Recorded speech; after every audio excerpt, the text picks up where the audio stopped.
Primera Tesalonicenses 3, los versículos del 11 al 13. Mas el mismo Dios y Padre nuestro y nuestro Señor Jesucristo dirija nuestro camino a vosotros, y el Señor os haga crecer y abundar en amor unos para con otros y para con todos, como también lo hacemos nosotros para con vosotros, para que sean afirmados vuestros corazones, irreprensibles en santidad delante de Dios nuestro Padre, en la venida de nuestro Señor Jesucristo con todos sus santos.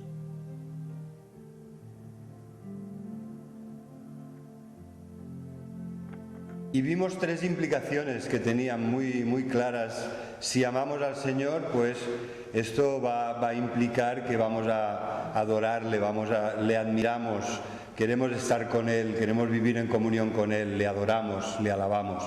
Y también queremos parecernos al Dios que adoramos, al Dios de amor, a Jesús que nos ha salvado muriendo por nosotros en la cruz. Así que estas son las implicaciones, ¿no? Y además, cuando es así, estás deseando poner tu vida al servicio del Señor en obediencia a su palabra, sirviendo a los demás, siendo útil para la obra y la extensión del reino de Dios. Pero nos faltó poder profundizar en el amor al prójimo, porque hay dos grandes mandamientos. Ama a Dios con todo tu corazón, pero también es importante y es un reflejo de este primer mandamiento y está íntimamente relacionado con él de tal manera que cuando no hay amor a los demás debemos poner en duda que hay amor a Dios. Porque el que no ama a su hermano, a quien ha visto, dice la palabra de Dios, ¿cómo pretende amar a Dios a quien no ha visto? Así que hoy vamos a hablar del amor a los demás, del amor al prójimo. Ama al prójimo como a ti mismo. Notad que no dice ámale más que a ti mismo, tampoco dice ámale en lugar de amarte a ti mismo, ama a los demás y no te preocupes de ti. La palabra de Dios es muy equilibrada, dice ámale, ama al prójimo, ama a los demás como a ti mismo. Así que si somos personas que tenemos un sano amor, una sana autoestima, tendríamos que hacer extensiva esta sana actitud de aprecio, de amor, de respeto, de dignidad hacia los demás, a los demás. Deberíamos incluir, y ahí está, ¿no?, que nuestro corazón sea tan grande para que quepan muchos más, ¿no?, que no esté limitado solo a nosotros y a 4 personas muy especiales de nuestra familia o a 3 amigos que son muy amigos nuestros. Vemos en la palabra de Dios cómo el amor de Dios tiene este efecto de bendición en nuestras vidas, ensancha nuestro corazón, lo hace más capaz de amar y de amar a más. Deberíamos amar a todos, ¿no?, porque cuando dice ama al prójimo no hay nadie que quede excluido, y deberíamos amar a aquellas personas que el Señor pone cerca de nosotros, ¿no? En este sentido lo digo porque no podemos excluir a nadie, ¿no? Hay algunos que tienen prejuicios del tipo que sea, raciales, culturales, económicos, y excluyen a amplios sectores de la sociedad porque para ellos no son dignos de su amor, ¿no? Pero no debe ser así. La palabra de Dios nos dice ama al prójimo, a todos, a los que el Señor ponga cerca de ti. No preguntes de dónde vienen, quiénes son, cómo son, ámales en la medida que el Señor te dé oportunidad de hacerlo. Pero este amor a veces se convierte en una idea, en una enseñanza teórica, y no se concreta en amar a personas concretas y hacerlo de una forma que realmente sea significativa y sea una ayuda para esas personas, ¿no? Amamos a todos en general, pero a nadie en particular. Pues eso no es el amor de Dios. Cuando dice ama al prójimo, Jesús explica la parábola del buen samaritano y dice, bueno, ¿y quién es el prójimo? Pues esta es la respuesta: aquel que tuvo misericordia de aquel hombre que estaba mal herido en el camino. Ese es el prójimo, el que se para amar y ayudar al que lo necesita. Y el prójimo para cada uno de nosotros es aquel que necesita nuestro amor y nuestra ayuda. Me gustaría hablaros, por eso he escogido este pasaje de Primera de Tesalonicenses que nos habla del amor. La primera carta a los tesalonicenses es uno de los primeros escritos del Nuevo Testamento. Es una de las primeras cartas de Pablo. Pablo tuvo una buena experiencia en Tesalónica y una mala experiencia, porque tuvo que salir de allí de forma precipitada a causa de la persecución que se levantó por la predicación del Evangelio. Así que tuvo una bendita y gozosa experiencia de ver que por la predicación de la palabra se convirtieron muchos, pero también le supo muy mal tener que salir de esa forma rápida y precipitada, sin poder ocuparse como él hubiera deseado de aquellas personas.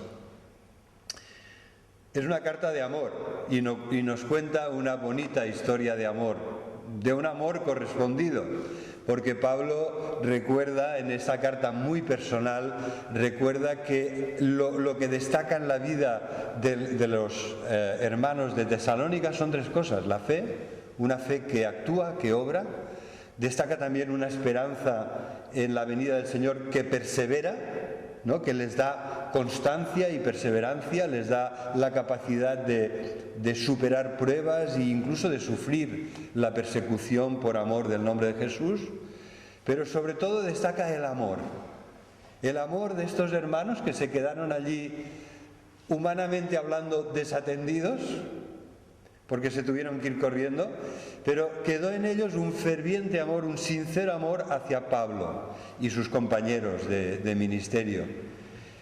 Y la carta desarrolla esta historia de amor entre Pablo y estas personas.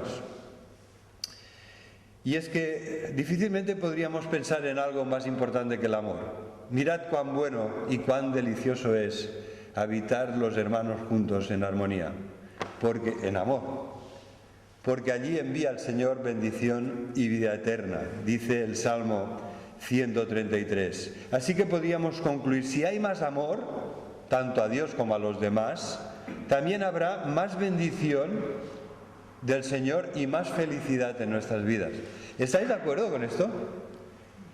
Si nuestro amor a Dios es mayor, crece, como dice esta palabra que hemos leído, que nos ha leído Jean-Marc, si crece también el amor unos con otros en la Iglesia, habrá más bendición derramada por Dios y seremos más felices. Porque difícilmente se puede ser feliz cuando falta lo más importante, que es el amor. Difícilmente se puede ser feliz cuando en un matrimonio no hay amor. Difícilmente se puede ser feliz si en una familia, padres, hijos y hermanos, si no hay amor, si no hay unidad, si no hay armonía. Y exactamente igual es en la Iglesia, hermanos. La Iglesia que conserva el amor del Señor conserva lo esencial y lo más importante. La Iglesia que recibe este amor de Dios y lo expresa y lo vive en su seno, es una Iglesia que, a pesar de sus debilidades en otras áreas, que somos pocos, que somos débiles en otras situaciones y aspectos, pero tenemos lo más importante, porque el amor es la presencia, es la garantía y la señal de la presencia de Dios en nuestras vidas, en nuestras familias y en nuestra Iglesia. Así que cultivemos este amor. Miguel de Unamuno decía: no podemos evitar ser hijos de nuestros padres, ¿verdad?, y de nuestro pasado. Él decía: no podemos evitar ser hijos de nuestro pasado. Somos lo que somos, ¿no? Y lo somos mirando atrás. Muchas cosas tienen explicación. ¿De dónde venimos? ¿Qué nos ha pasado? ¿Qué hemos sufrido? ¿Qué hemos obtenido? ¿No? ¿Cómo nos ha ido? Pero Miguel de Unamuno no se quedaba ahí. Somos hijos de nuestro pasado y no lo podemos evitar, pero sí podemos ser padres de nuestro futuro. Esto puede tener un tinte muy humanista. Ya sabéis que Miguel de Unamuno era cristiano. Era un cristiano existencialista que se inspiraba en aquel gran protestante danés, Søren Kierkegaard, ¿no?, un filósofo y teólogo muy conocido. Entonces, en esta frase de Unamuno yo he intentado aplicar a mi vida esta situación. Y sabemos que cuando ponemos nuestras vidas en las manos del Dios de amor, vamos a tener un padre para nuestro futuro mucho mejor que yo mismo. Miguel de Unamuno dice, aprende a ser padre de tu futuro. Pero cuando pones a Dios como tu padre en tu vida, vas a tener un futuro en mucho mejores manos que en las tuyas propias. Y de esto es de lo que se trata, ¿no? De ponernos en las manos del Dios de amor, dejar que el amor de Dios llene nuestras vidas, nuestras familias, nuestra iglesia, que seamos canales por donde pueda fluir este amor de Dios a los demás. Hoy nos vamos a centrar en cómo debe fluir el amor de Dios hacia los demás. A veces queremos cambiar para bien, mejorar, pero lo que hacemos es maquillar lo externo. ¿Vale? El domingo pasado yo me quería disimular un poco, visteis cómo venía, ¿no? Que algunos al verme hacían así, porque tenía toda la cara con unas señales, ¿no? Unas pequeñas cicatrices, crostitas del nitrógeno, del dermatólogo. Me tocó con nitrógeno, con un spray, y ahí quedaron todas las marcas. Y entonces a veces pues queremos hacer eso, ¿no? Ponemos algo encima para que no se vea, ¿no? En mi caso no para estar más guapo, pero para no asustar a los demás. Porque yo no lo notaba, iba a comprar y había una reacción de ¿qué le pasa a este? ¿No? ¿Qué debe tener? Que le ha salido esto en la frente. Y esto no es así, hermanos, no debemos maquillar lo externo. Cuando el Señor quiere transformar y mejorar nuestras vidas, lo hace de dentro hacia afuera, lo hace derramando su amor en nuestro corazón, un amor que debemos recibir. Debemos ponernos en manos del alfarero para que el Miguel Ángel del cielo saque de ese bloque de mármol que éramos nosotros antes de conocer al Señor, saque a su David, ¿verdad? Saque la escultura preciosa, porque dice la historia, la tradición, que fue así, que había un bloque de mármol enorme y que cuando lo vio Miguel Ángel en casa de un escultor, del taller de un escultor amigo suyo, él no vio el bloque de mármol, vio a David ahí, ¿no? Y ya empezó a trabajar en aquel enorme bloque de roca, dejando una de las esculturas más preciosas que ha habido. Y el Señor hace esto, el Señor nos transforma a la imagen de Jesús, pero lo hace por medio de su amor.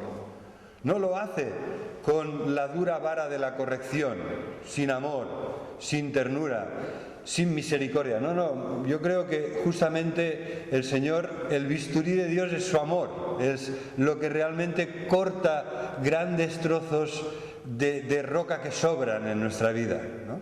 Es el bisturí de su amor y su misericordia. Entonces, cuando esto es así, no hace falta que nos esforcemos en maquillar lo externo, porque Dios lo hace tan bien que lo que pasa dentro al final se nota afuera. Si hay una real mejora en nuestras vidas, lo que Dios está haciendo en nuestro corazón se ve también en nuestros actos.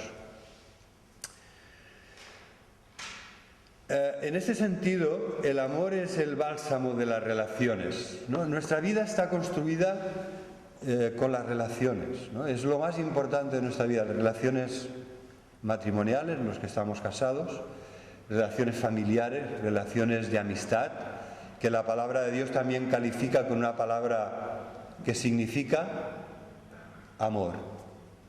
El amigo es el que ama, filos, ¿no? Es aquel que te aprecia y que te ama, ¿no? Y la carta a los tesalonicenses, ¿sabéis cómo acaba?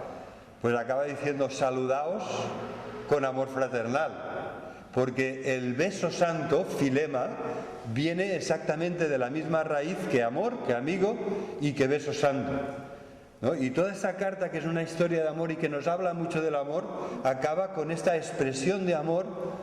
Oye, ¿cómo lo echamos de menos, hermanos, eh? ¿Cuánto tiempo hace que no nos damos un abrazo, que no nos damos un par de besos fraternales bien dados que expresen nuestro aprecio y nuestro amor por los hermanos y hermanas de la Iglesia? Bueno, esperamos que volveremos a tener ágapes, ¿verdad? Comidas aquí en esta sala, y volveremos a abrazarnos cuando entremos y a darnos un par de besos, porque el Señor lo hará posible otra vez, que el Señor nos guarde y nos conserve y que lo podamos ver todos, los que estamos aquí y los que nos estáis siguiendo desde vuestros hogares. Yo creo que un claro ejemplo de esto, de este cambio tremendo, ¿no? Un cambio enorme que se produce de dentro hacia afuera, que cambia por completo a la persona, es el caso de Pablo, el caso del autor de esta carta. ¿Qué nos dice la palabra de Pablo? ¿Me podéis ayudar un poquito? ¿Qué nos dice? ¿Cómo era antes de conocer al Señor? ¿Cómo se llamaba? Saulo. ¿Y de dónde viene este nombre, Saulo? Bueno, se inspira en el gran y primer rey de Israel, que era Saúl. Resulta que Pablo, que era de la tribu de Benjamín, fariseo, ¿verdad? Y circuncidado al 8º día, él se inspiró, la familia se inspiró en ponerle este nombre porque Saúl era de la tribu de Benjamín. Y los benjaminitas eran muy pocos en Israel, porque sufrieron grandes exterminios a lo largo de la historia. Entonces Pablo llevaba con orgullo el nombre de su antecesor, de Saúl, y digo con orgullo porque debía ser una persona bastante soberbia, orgullosa, de fuerte carácter. Y entonces, ¿qué hace Dios en la vida de Pablo? En el nombre hay un simbolismo de lo que hace Dios en la vida de muchos de nosotros. El orgulloso Saulo de Tarso, descendiente de Benjamín y quizá de Saúl, se convirtió en Paulus.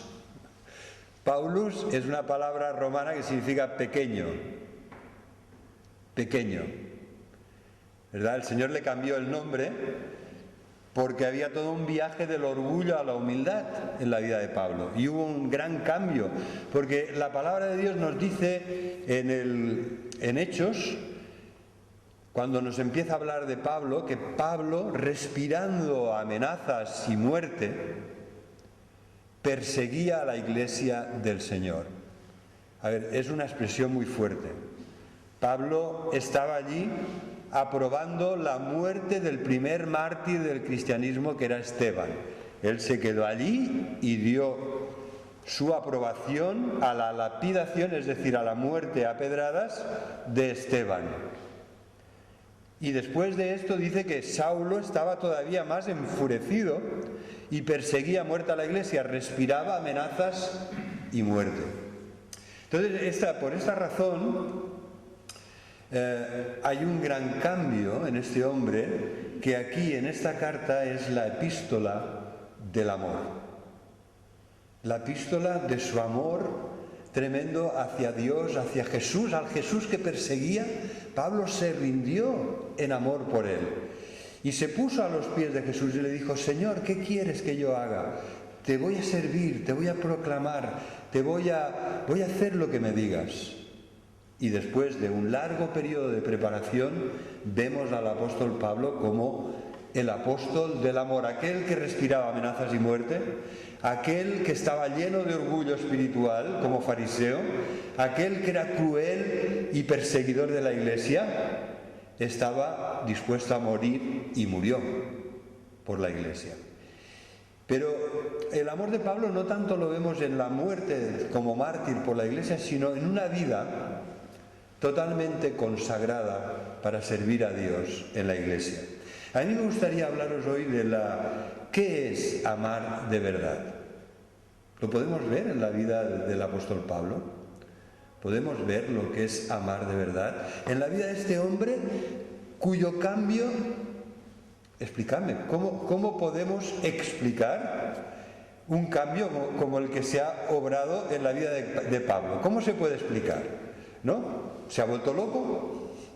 ¿Cómo es posible una persona que vaya en esa dirección como un camión a cargarse todo lo que pueda de la iglesia, se ponga en dirección completamente contraria a proclamar el Evangelio, a adorar a Jesús y a darlo todo por ese Jesús al que dice servir, ¿no? Al que sirve y proclama, ¿no? Darlo todo, absolutamente todo su tiempo, toda su vida, ¿no? No tenía familia, no la quiso, no sabemos lo que pasó, no sabemos si se había quedado viudo, si se había divorciado, no sabemos.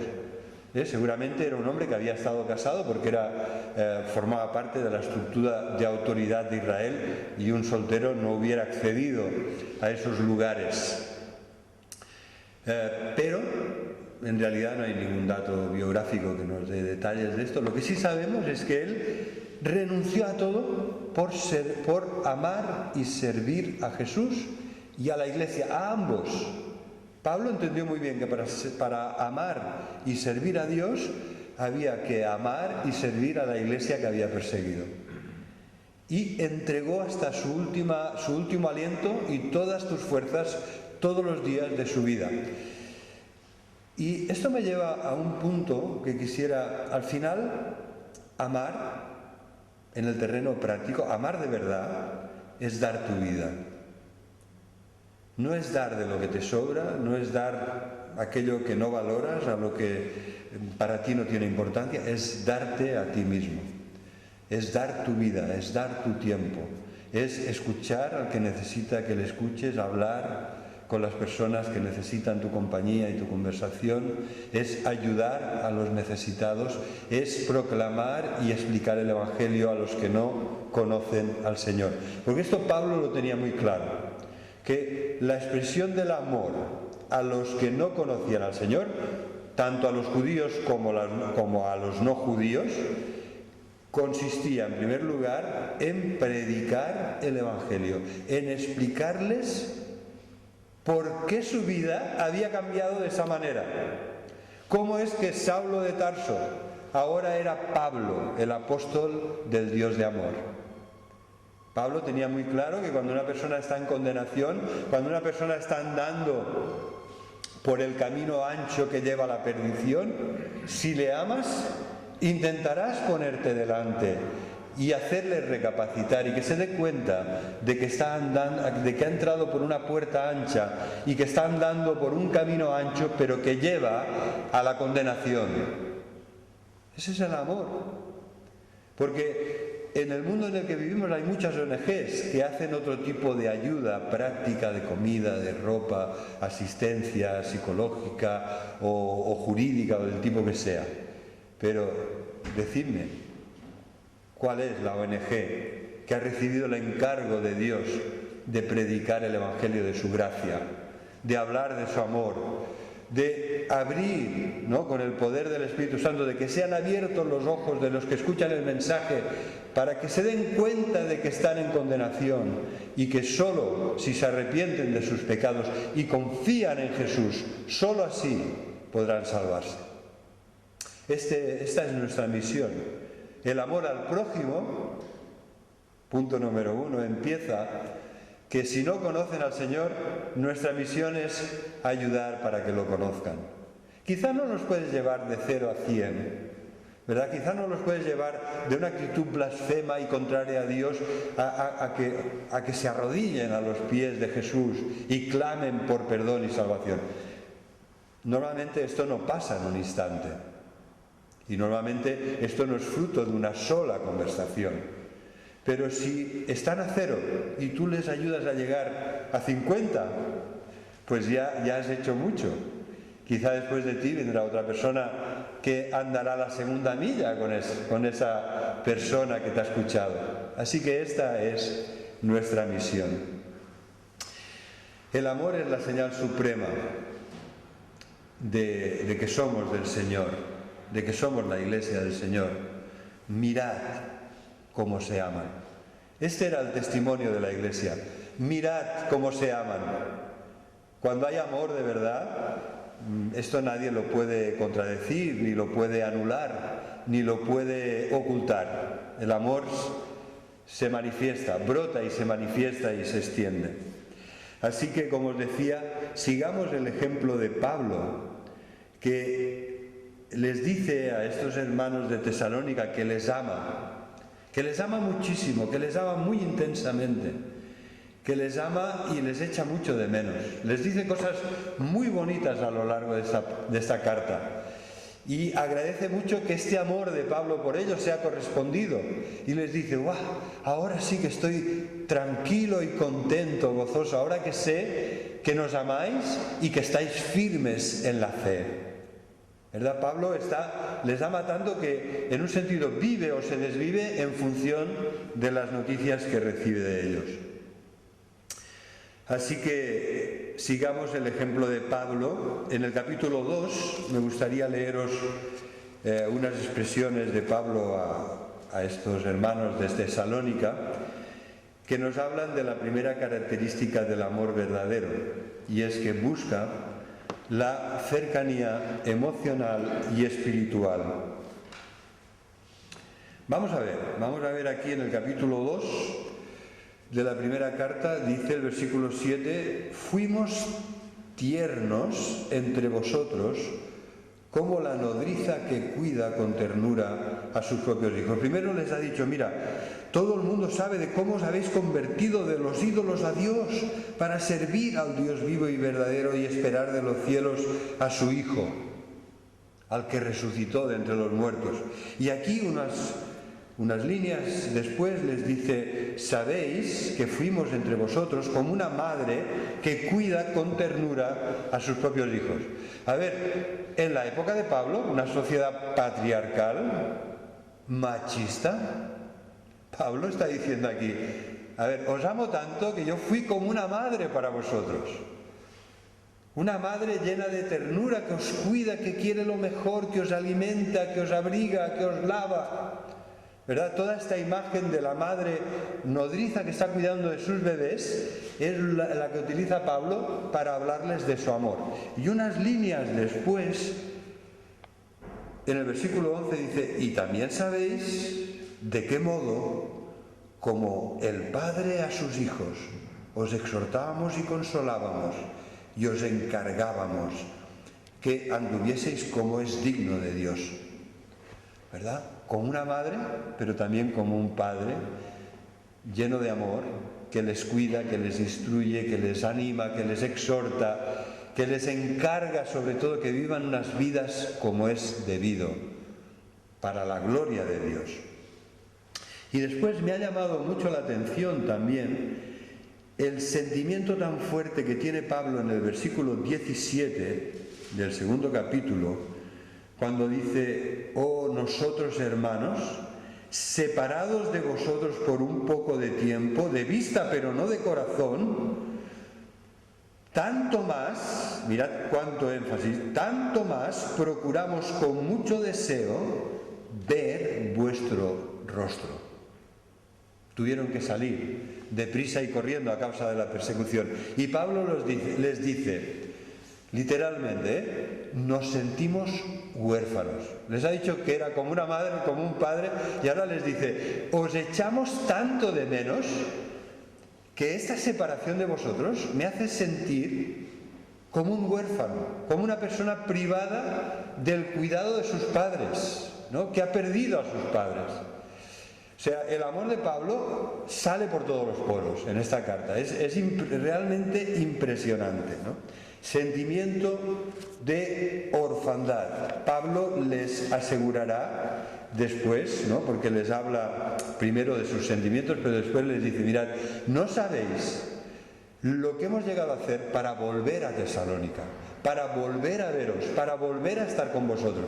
Pero Satanás, a través de hombres malvados, nos lo ha impedido una y otra vez. ¿Vale? Pablo en ningún momento quería que ellos pensaran, vino aquí, nos predicó el Evangelio y se ha desentendido de nosotros, ¿no? Y ciertamente, pues Pablo les expresa cuánto les echa de menos. También es muy impresionante cuando les dice, en el versículo 19, ¿cuál es nuestra esperanza o gozo o corona de que me gloríe? ¿No lo sois vosotros delante de nuestro Señor Jesucristo en su venida? Sí, vosotros sois nuestra gloria y nuestro gozo. Hermanos, esto es amor, ¿no? Es el amor de un padre por sus hijos, ve en ellos lo mejor. Para Pablo es, si vosotros estáis bien, yo estoy bien, pero como sepa que no estáis bien, que estáis dejando la fe, que estáis flaqueando en el amor, que habéis perdido la esperanza, entonces es terrible para mí, ¿no? Saber que no estáis bien. Y es que el amor te hace vulnerable. Es que el amor te da muchas alegrías, pero también te da mucho sufrimiento, porque te preocupas por las personas que amas. Y a veces estás muy preocupado y no sabes cómo curar esa preocupación, no sabes cómo poner bálsamo en ese dolor que sientes por personas que amas. Y este es el sentimiento de Pablo aquí, ¿no? De decir, mira, que sepáis que sois lo más importante para mí, sois mi corona y mi gozo, ¿no? Y dependo de vosotros. ¿Por qué? Porque el día que estemos en la presencia del Señor, ese día veremos las cosas a la luz de la eternidad. Hermanos, ya deberíamos empezar a verlas aquí, ¿Vale? No podemos vivir como las personas que no conocen al Señor, que de lo único que se preocupan es de disfrutar, de pasarlo bien, de atesorar riquezas, de viajar, etcétera, etcétera. No podríamos alargar una enorme lista de cosas, ¿no? Nosotros tenemos que vivir a la luz de la eternidad, porque un día estaremos en la presencia de Dios y en ese día, como Pablo, nuestra gran alegría será poder ver con nosotros, en la presencia del Señor por toda la eternidad, a aquellas personas a las que les hemos hablado de Jesús y se han convertido de los ídolos a Dios, al Dios vivo y verdadero, y estarán con nosotros por toda la eternidad. Esta es nuestra misión, hermanos. Hoy somos poquitos, unos cuantos más que el domingo pasado, gloria a Dios por ello, Pero nuestra misión es predicar el Evangelio, porque el poder de Dios no se ha acortado, no ha disminuido. Y cuando predicamos el Evangelio es poder de Dios para salvación a todo el que cree, al judío y al que no es judío. En el Evangelio tenemos el poder de Dios, la dunamis de Dios. Se convierten las personas no por lo bien que les hablamos, sino porque el Evangelio es poder del Dios Todopoderoso y conmueve los corazones y quebranta la dureza de piedra de los corazones humanos. Cuando ves el amor de Dios reflejado en la faz y en la cruz de nuestro Señor Jesucristo. Y esto nos lleva a la segunda característica del amor verdadero, y es que nos hace sensible a las necesidades y reacciones de los demás. Entonces Pablo, viendo que él no podía ir, envió a Timoteo. Y Timoteo se volvió a infiltrar en Tesalónica para traer a los hermanos un mensaje de amor de Pablo y para cuidarlos en nombre de Pablo pastoralmente hasta que él pudiera volver a Tesalónica. Hay amigos más que hermanos, pero hay hermanos que son mucho más cercanos que nadie más, que los amigos y que los hermanos carnales también, ¿no? Porque hay hermanos con los que compartimos tanto, tenemos una salvación tan grande que compartimos con ellos, tenemos el amor de Dios que es derramado abundantemente en nuestros corazones. Hermanos, una de las señales de que somos del Señor es que amas a Dios, por supuesto, pero a los hermanos, a aquellos que el Señor ha salvado. Esta es una señal clarísima, inequívoca. Disfrutas de la vida de la familia de Dios, de la iglesia del Señor. Disfrutas de habitar los hermanos juntos en armonía, de la bendición y vida eterna que derrama el Señor cuando es así. Y esto nos da una seguridad de que somos del Señor, porque amamos a Dios y amamos también a sus hijos y a sus hijas, nuestros hermanos y nuestras hermanas. Así que el amor verdadero nos hace sensibles a las necesidades y a las reacciones de los demás, ¿verdad? No vivimos en nuestra torre de marfil, en nuestro mundo insensible a todo lo que pasa y a lo que necesiten o a cómo responden y reaccionan los demás. Y en las tribulaciones el amor de Dios, nos dice Pablo, es el gran consuelo. Saber que Dios nos ama, saber que nuestros hermanos y hermanas oran por nosotros y oran y nos aman y expresan su amor de esta manera, orando a Dios por nuestras necesidades, como ahora lo estamos haciendo por la familia de Álvaro, que lo necesita, ¿no? Por él y por su familia. Cuando esto es así, hermanos, estamos firmes en el Señor, ¿no? Pablo dice, ahora sí que respiro y me gozo y estoy tranquilo cuando sé que estáis firmes en el Señor.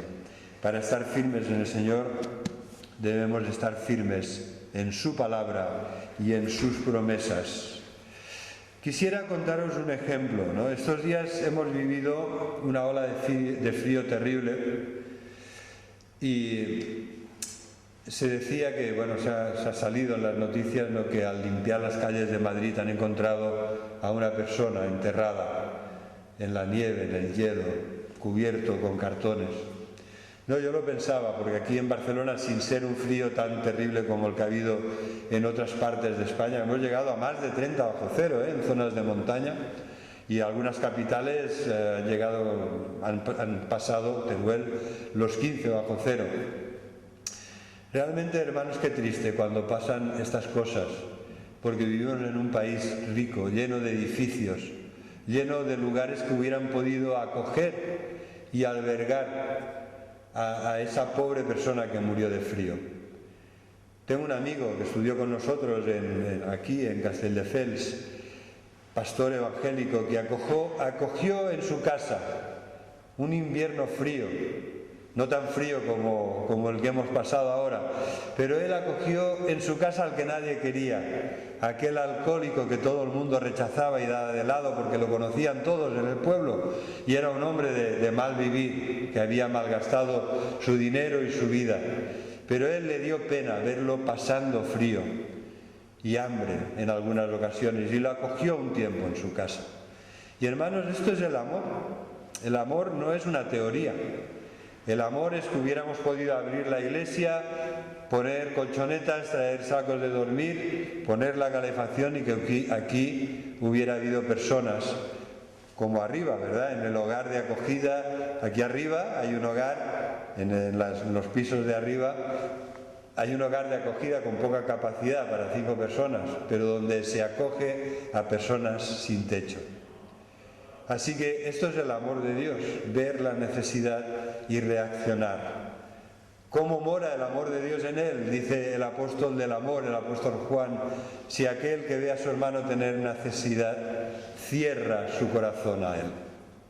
¿Cómo mora el amor de Dios en él? Nuestra inspiración es Jesús, muriendo por amor en la cruz para salvarnos a todos nosotros, dando su vida por nosotros, pero no la dio solo en la cruz, la dio cada día de su vida que vivió por los demás. Jesús, dice Pedro, que le conocía muy bien y que le acompañó, no cesó de hacer el bien. Predicó, sí, enseñó la palabra, por supuesto, pero juntamente con esto no cesó de hacer el bien, de ayudar a los necesitados, de liberar a los oprimidos por el diablo. Y ese es el ejemplo que debemos seguir también nosotros como creyentes, individualmente y como iglesia. Acoger, ayudar al que tiene frío, darle cobijo y darle ropa. Al que tiene hambre y tiene sed, darle alimentos que lo reconstituyan, que lo reconforten. Y esto nos lleva a la tercera característica del amor verdadero, y es que no es estático, ni es autocomplaciente. El Señor no derrama su amor en tu corazón para que tú digas: ¡ay, qué bien me siento hoy! Estoy llenísimo del amor de Dios.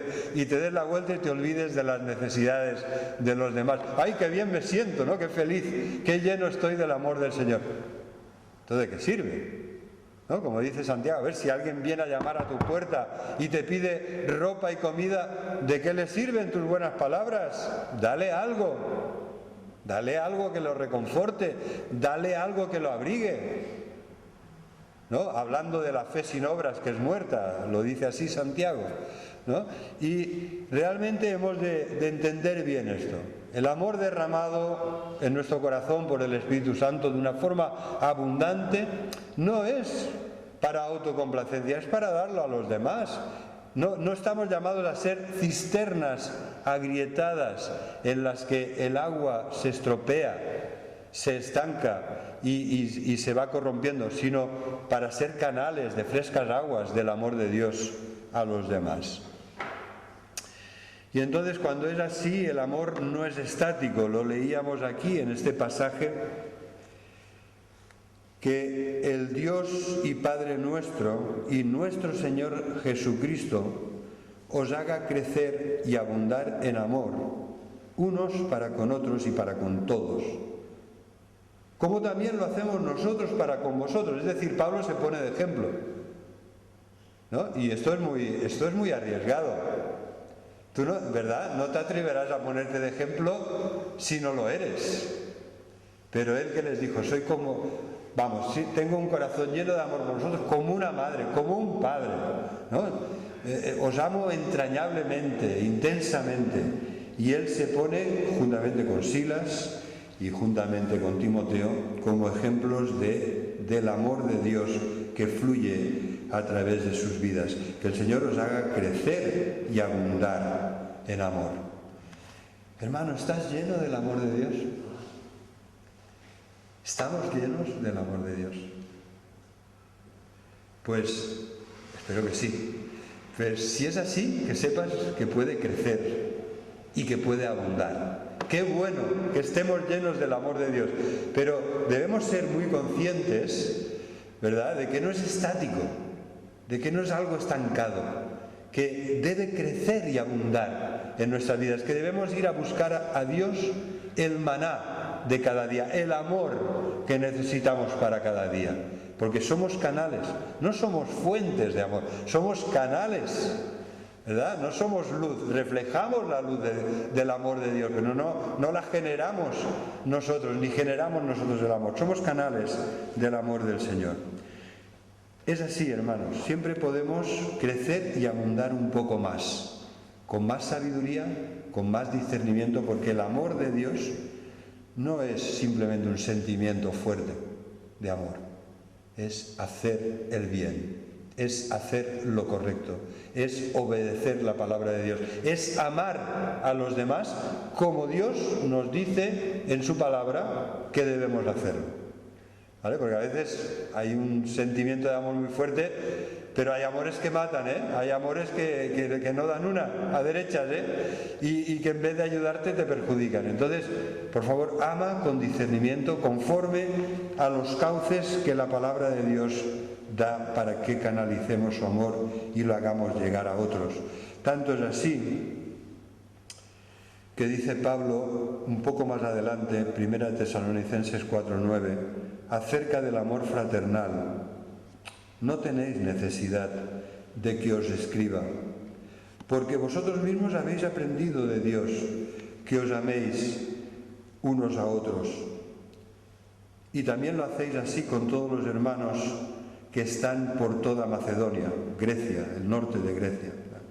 Pero os rogamos, hermanos, que abundéis más y más. Amén. Amén. Amén.